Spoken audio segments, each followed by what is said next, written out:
In our digital world, advances in technology have completely changed the way we access and share information. Social media has enabled us to shift from being passive receivers of information to becoming producers and editors of content, giving more people a voice, and taking us closer to achieving more inclusive, just, and peaceful societies, which lie at the heart of Sustainable Development Goal 16. But there are also growing concerns around the use of social media as an instrumental platform to spread harmful content, such as hate speech and disinformation.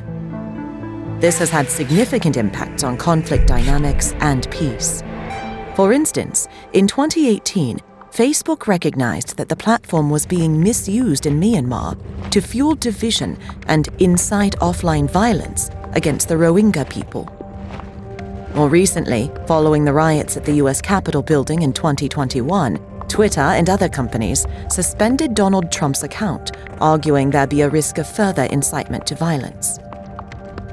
While it's difficult to establish that online hate speech or disinformation directly causes or correlates to offline violence, there is growing evidence that some violence has been instigated online.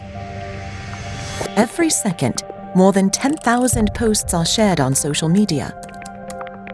To moderate this huge amount of content, platforms are using a mix of automated and human interventions, and increasingly relying on artificial intelligence to detect hate speech and disinformation.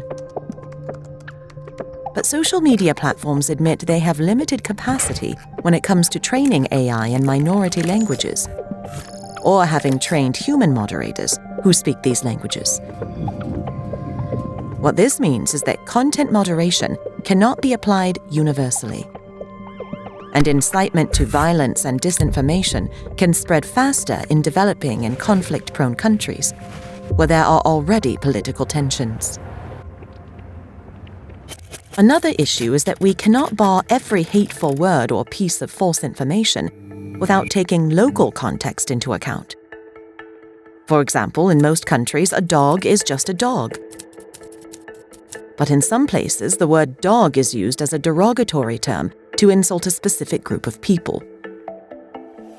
If we rely on AI alone to take down content, a lot of legitimate and legal content will also be removed, with a chilling impact on freedom of expression. To address these challenges, we urgently need to find global solutions that can be adapted to local contexts. This is the aim of UNESCO's new project, Social Media for Peace. Launched in early 2021 and funded by the European Union's instrument contributing to stability and peace, the project is being piloted in 3 countries: Bosnia and Herzegovina, Indonesia, and Kenya.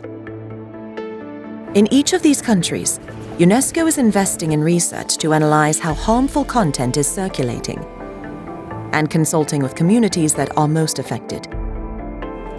We're also mapping how these issues are being addressed by local authorities and social media platforms through community guidelines and legal regulations, bringing together multiple stakeholders, including tech companies, researchers, civil society organizations, media, and peace-building communities. The project will use the research findings to help define solutions that can effectively curb harmful online content at a local level. Lessons learned on the ground can help to drive stronger global solutions and promote the use of social media for peace in every country across the world.